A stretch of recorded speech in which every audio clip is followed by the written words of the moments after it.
Fine. If we talk about section 12, then section 12 lays down that the specific performance of a contract cannot be done into parts. Section 12 deals with the theory of part performance of contracts. ठीक है, what is part performance of contract? The general rule of enforcement of any contract is that the contract can be enforced, the performance of the contract can be enforced as to the whole of the contract. For example, there are few parts of the contract whereby the one party has to do few parts, the other party has to do other parts, there is the other party has to do other more than one part of the contract. So court over here says कि अगर if you want to perform the contract, then the whole of the contract will be performed. ये part performances नहीं होगी कि plaintiff आ रहा है और court से कह रहे हैं डिफेंडेंट से आप कह दीजिए कि इतना काम कर दे, बाकी का काम रहने दे, ये नहीं हो सकता. Whatever has been promised under the contract must be performed is the general rule which section 12 lays down. So section 12 has basically 4 provisions. The first subsection talks about the general rule whereby it says that the part performance of the contract cannot be done. So court does not allow the performance of the contract in parts. But and the exceptions to this general rule has been laid down under your other sections, subsections. That is subsection 2, 3 and 4 are the exceptions to the general rule which is laid down under subsection 1. So subsection 1 says what?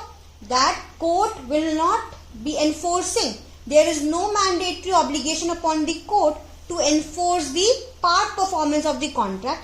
But on the other hand, there are the exceptions to this matter. तो first exception भी, अभी मैं general rule समझ में आ गया, part performance नहीं हो सकती. कॉन्ट्रैक्ट को प्लेंटिफ अगर एनफोर्स कराना है तो एज अ होल कराओगे, जितने भी टर्म्स एंड कंडीशंस हैं सारे के सारे होंगे. अब सबसे पहला एक्सेप्शन आता है जो कि क्लॉज 2 में दिया है. सबसेक्शन 2 मैं इसको क्लॉज भी कहती हूँ, so whichever way you are comfortable with. तो सबसेक्शन 2 में जो सबसे पहला एक्सेप्शन है वो ये है, हम एक एग्जाम्पल लेंगे और इसी एग्जाम्पल को हम सारे एक्सेप्शंस में इंक्लूड करेंगे एंड यू विल नो कि कैसे ये एग्जाम्पल हर जगह फिट ऑन कर रहा है और आपको याद भी रहेगा. तो मान लेते हैं A and B, there are 2 parties. A party has promised the B party कि B I will sell you 100 acres of land. ठीक है, ए ने क्या प्रॉमिस किया बी से कि I will sell you 100 acres of land. अब ठीक है भाई, प्रोमिसेस हो गए, कॉन्ट्रैक्ट आ गया. अब ये था कि भाई इमूवेबल प्रॉपर्टी रजिस्ट्रेशन कराना है और कुछ पैसे मिलेंगे.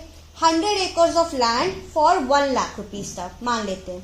100 acres of land, 1 lakh rupees is the contract with the sale agreement which A and B had entered into. अब आई परफॉर्मेंस की बारी. जब परफॉर्मेंस की बारी आई तब A जो अब एकर्स दे रहा है, 100 एकर्स का वादा हुआ था, तो B तो एक्सपेक्ट यही करेगा मुझे 100 एकर्स मिलेंगे.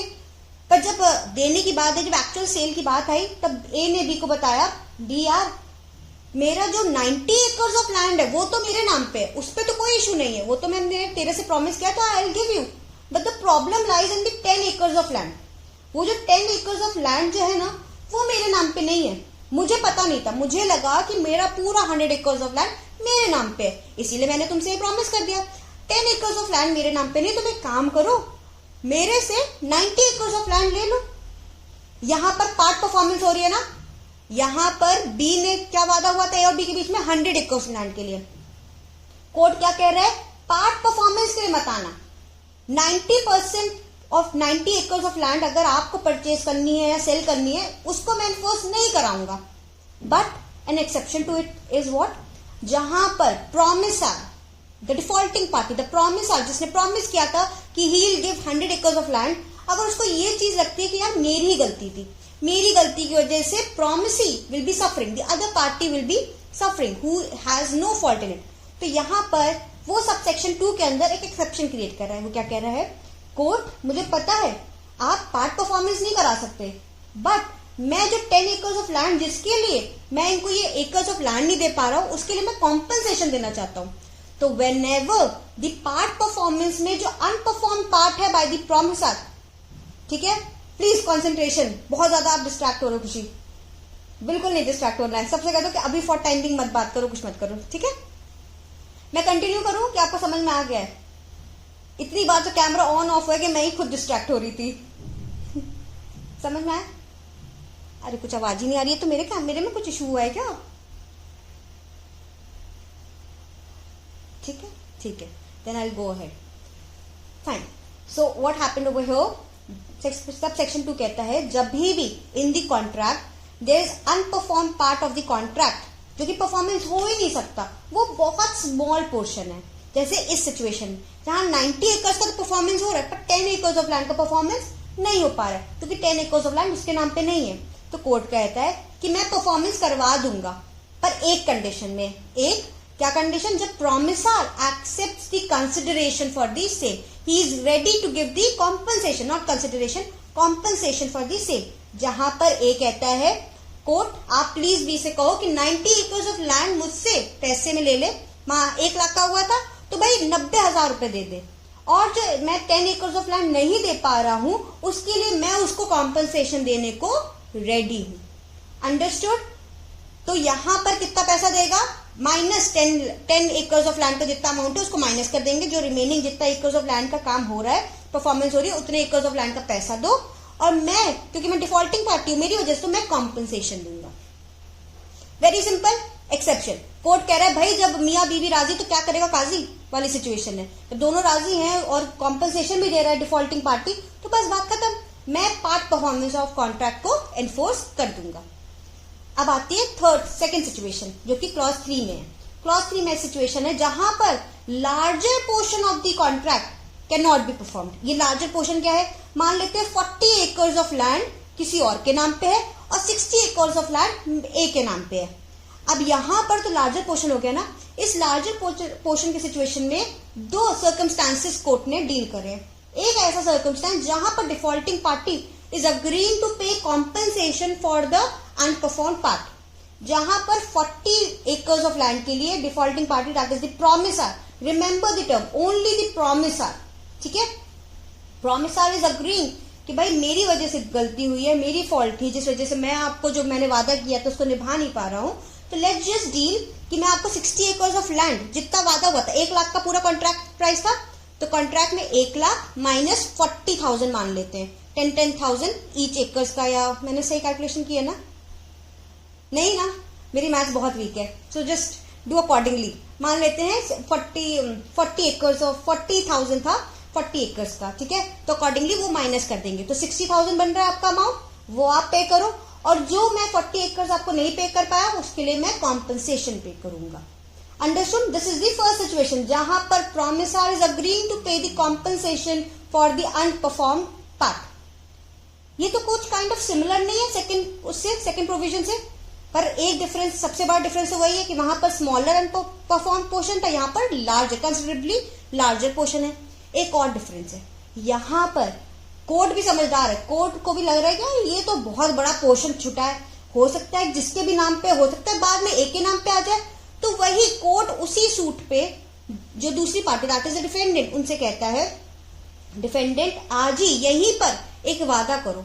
क्या वादा? यू आर रेलिंक्विशिंग, मतलब आप अपने राइट्स को छोड़ रहे हो. Regarding what? रिगार्डिंग कोई भी क्लेम. कल को मान लेते हैं ए के पास वो जो 40 एकर्स ऑफ लैंड पे जिसका आज नाम नहीं है, कल को उसको टाइटल आ जाता है, you can not claim from it.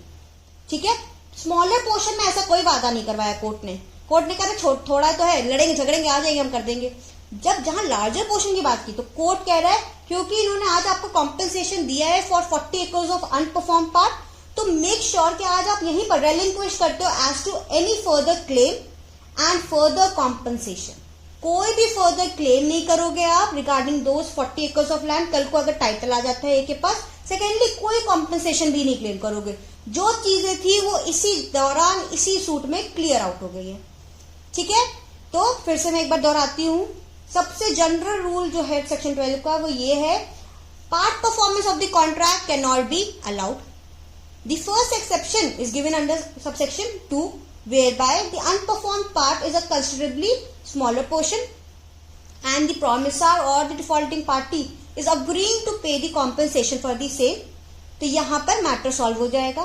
Third is a situation whereby the unperformed part is considerably a larger portion of the contract, and in the first situation of subsection 3 the promisor is agreeing to pay the compensation. So the defendant has to pay the remaining amount, the contract amount का remaining performed amount, plus he'll take the compensation for the unperformed part, plus he has to relinquish all the claims and compensation, further future claims and compensations regarding those unperformed part. अब third में जहां पर larger portion है, अब मान लेते हैं मैं ही हूं एक, मैंने वादा किया था कि मैं आपको 100 एकर्स ऑफ लैंड दूंगी, कुछ ऐसी सिचुएशन बनी जिसमें 40 एकर्स ऑफ लैंड नहीं मैं दे पा रही हूँ, मेरे टाइटल मेरे नाम पे ही नहीं थी, मेरे फादर के नेम पे है, और जो 60 एकर्स ऑफ लैंड है उसके लिए मैं अग्री कर रही हूँ। बट मुझे कुछ चीज पता चल गई है आपके बारे में, डिफेंडेंट पार्टी के बारे में, कि डिफेंडेंट को बहुत ज्यादा नीड है इस एकर्स ऑफ लैंड की। हो सकता है ये one of the market boom हो रही है और ये एक लौती लैंड बची हो। तो अभी हमको पता चल गया है कि जो मेरी डिफेंडेंट पार्टी उसको बहुत जरूरी है, तो मैं क्या कर रही हूँ, मैं कह रही हूँ मैं कोई कॉम्पनसेशन नहीं दूंगी।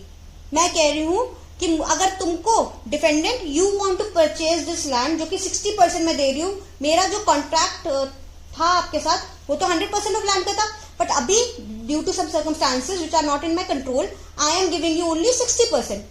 बट अगर आपको ये लैंड परचेज करनी है तो पूरा का पूरा 1 लाख रुपए जो कि कॉन्ट्रैक्ट टर्म था, कॉन्ट्रैक्ट अमाउंट था, वो पूरा पे करो, मैं कुछ कम ज्यादा नहीं करूंगी। पहले वाले में क्या हो रही थी, मैं डिफॉल्टिंग पार्टी अग्री कर रहा था कि अच्छा हाँ I am a defaulting party, I agree to pay you the compensation. Over here in the second situation of subsection 3 the promisor is not agreeing to pay any compensation to the other party, to the promisee। समझ में आया? पहले वाले में वो बेचारा बन गया कि चलो यार मेरे से पैसे ले लो, मैंने गलती की ले लो। दूसरे वाले में वो जिद्दी बन गया, होगी गलती मेरी, लेना है तो लो पूरा का पूरा, वरना जाओ। उसको ये है, उसको क्या लग रहा होगा कि मेरे और भी बायर्स हैं, तुम नहीं लोगे कोई और ले लेगा। तो अभी वो डिफॉल्ट क्या कह रहा है, जब स्पेसिफिक परफॉर्मेंस की बात है, जब कोर्ट में केस फाइल हुआ, तो फिर यहाँ पर जो प्रॉमिसर है वो क्या कहता है कि मैं तो पूरा का पूरा कॉन्ट्रैक्ट अमाउंट ही लूंगा, मैं कोई कॉम्पनसेशन जो मेरा अनपरफॉर्म पार्ट है उसके लिए मैं नहीं देने वाला। अगर तुमको लेना है, परफॉर्म करना है, तो take the whole amount, sorry pay the whole amount and take the property, जितना मैं दे पाऊं। अब आपके माइंड में एक सवाल आ रहा होगा, पर ये तो कहीं ना कहीं डिसएडवांटेजियस है टू द अदर पार्टी, वो क्यों भाई पूरा का पूरा पैसा दे के थोड़ा लैंड लेगा, वो तो पूरी लैंड लेगा अगर लेना होगा, वरना तो ये गलत बात है। और कोर्ट के साथ दे रहा है, कोर्ट इसके साथ दे रहा है। देयर आर फ्यू सिचुएशंस जहां पर भाई मियां बीवी राजी तो क्या करे काजी, अगर दूसरी पार्टी राजी है, हम राजी हैं, तो क्या दिक्कत है, कोर्ट कहता है कहीं ना कहीं मैटर सॉल्व करो। तो सब सेक्शन 3 का जो सेकंड पार्ट है वो डील करता है ऐसी सिचुएशन से जहां पर प्रॉमिसर बहुत जिद्दी हो गया है, वो ये कह रहा है मेरा तो अनपरफॉर्म पार्ट है, मैं कुछ नहीं कर सकता, मैं 40 एकड़ नहीं दे सकता, 60 एकड़ लेना है, तो वोल ऑफ द अमाउंट जो कि तय हुआ था 100 एकर्स के लिए वो पे करो और इसको ले लो। प्लस कोर्ट उसी कॉन्ट्रैक्ट में एक और क्लॉज लिखवाता है, वही रेलिंक्विश करने का। कोर्ट डिफेंडेंट पार्टी या प्रॉमिसी से एक वादा भी ले रहा है कि यहीं पर इसी में एक प्रॉमिस करके जाओ, you are relinquishing, you are leaving all your future claims as to 40 acres of land. हो सकता है वो कह दे बाद में कोर्ट में कि मैंने तो 1 लाख रुपीज दिए थे जो कि क्या कहते कॉन्ट्रैक्ट अमाउंट था, अब इनके पास 40 एकर्स ऑफ लैंड इनके नाम पे आ गए तो मुझे दिलवाइए। तो ऐसा नहीं करना है। प्लस कोई फ्यूचर कॉम्पनसेशन भी नहीं दिए जाएंगे। तो this is the second exception. समझ में आया? अभी तक क्लियर है? नाउ मूविंग अहेड, जो लास्ट एक्सेप्शन है सेक्शन 12 का, वो डील करता है ऐसी सिचुएशन से जहां पर कॉन्ट्रैक्ट पार्ट कॉन्ट्रैक्ट्स में हो, जैसे different types of small contracts और small sets of contracts within one contract. एक कंस्ट्रक्शन का बिजनेस था, एक सेलिंग ऑफ हाउसेस का बिजनेस था, एक ब्रोकरशिप का बिजनेस था, एक एजेंसी का बिजनेस था। इसमें तो डिफरेंट हो सकता है ना। जब किसी कॉन्ट्रैक्ट के अंदर डिफरेंट सेट फुटिंग्स में डिफरेंट सेपरेट कॉन्ट्रैक्ट्स होंगे, सेपरेट अग्रीमेंट्स होंगे, तब इसमें easily part performance of contract की जा सकती है। कल को कंस्ट्रक्शन बिजनेस नहीं हो पा रहा है, कोई बात नहीं, अगर ब्रोकर वाला बिजनेस हो पा रहा है तो let's just go ahead and specifically perform that broker वाला बिजनेस। समझ में आया? These are the 3 exceptions to section 12. Section 12 in clause subsection 1 gives the general rule, whereas 2, 3 and 4 deals with its exception. Subsection 2 deals with considerably small portion of the contract. Subsection 3 deals with a larger portion of the unperformed contract. And in this subsection 3 there are 2 parts, whereby the first part deals with whereby the promisor is himself agreeing his fault and giving the compensation for the non-performed part. But on the other hand, the second situation is where the promisor is not agreeing to his fault and is not ready to give the compensation for the same. Now, let's just read the Bare Act and understand the provision word by word. Coming to subsection 1. Except as otherwise hereinafter provided. That is, subsection 1 is a general rule and its exception is 2, 3 and 4. The court shall not direct the specific performance of the part of a contract. Over here, the court is mandatorily stopped from enforcing the part performance of the contract. Coming to subsection 2. Where a party to the contract is unable to perform the whole of his part, but the part which must be left unperformed be only a small proportion of the whole of the value and admits. तो यहाँ पर दो चीजें हैं, एक तो जो कि अनपरफॉर्म पार्ट है वो एक स्मॉल प्रपोर्शन में है, and secondly he admits of compensation in money. तो कॉम्पनसेशन इन मनी वो एडमिट करे, not in any other form, alternative compensation नहीं, बट कॉम्पनसेशन इन मनी वो एडमिट भी करे. तो दो चीजें, small proportion unperform part and he is admitting his fault and he is ready to pay the compensation for the same. The court may, over here it's a discretionary power on the reasons and evidences available. The court has a right that the court can go ahead and can enforce the performance of the contract at the suit of either party. So in case where there is a small proportion and the promisor is agreeing to pay the compensation, then the suit can be filed by either party, either by the promisor or by the promisee. Direct the specific performance of so much of the contract which can be performed and award compensation in money for the deficiency. तो इस case में court भाई कह देगी ठीक है, जब मियाँ बीवी राजी तो क्या करेगा काजी, तो भाई आप परफॉर्म करिए और जो बचा हुआ कॉन्ट्रैक्ट है जो कि अनपरफॉर्म पार्ट है उसके लिए कॉम्पनसेशन पे कर दीजिए. Very simple. Now moving ahead with subsection 3. Where a party to a contract is unable to perform the whole of his part of it and the part which must be left unperformed, जो left unperformed part है वो either forms the considerable part, though admitting of compensation in money. The first part of 3 subsection 3 states जहां पर एक considerable part में non performance हो रही है और जो promisor is agreeing to pay the compensation, तो उसमें क्या चीज चलेगी वो देखते हैं. In case falling under clause A, pays or has paid the agreed consideration for the whole of the contract reduced by the consideration for the part which must be left unperformed. मतलब अगर हमने जो example दिया तो उसी पे लेते हैं, 1 लाख का पूरा था अमाउंट, तो 1 लाख माइनस आपका जो कि अनपरफॉर्म पार्ट है जैसे कि 40,000, तो 60,000 आपको पे करना है. And in case falling under, अब जरा फिर बी का देखते हैं, या सेकंड आपका सर्कमस्टांस कैसे बन रहा है, whereby the promisor is not agreeing to pay the compensation in money. In this situation, he has to pay the whole of the contract amount without any abatement. Abatement means reduction. Without any reduction. पहले में तो reduce कर रहे थे अनपरफॉर्म part वाले के लिए, अभी सेकंड उसमें हम रिडक्शन नहीं कर रहे. प्लस इसके साथ एंड यहाँ लिखा है ना, and in either case relinquishes all claims to the performance of the remaining part of the contract and to compensation. Relinquish भी करना है, कोई भी आगे जाके अनपरफॉर्म पार्ट के लिए क्लेम करना और उसके लिए कॉम्पनसेशन करना.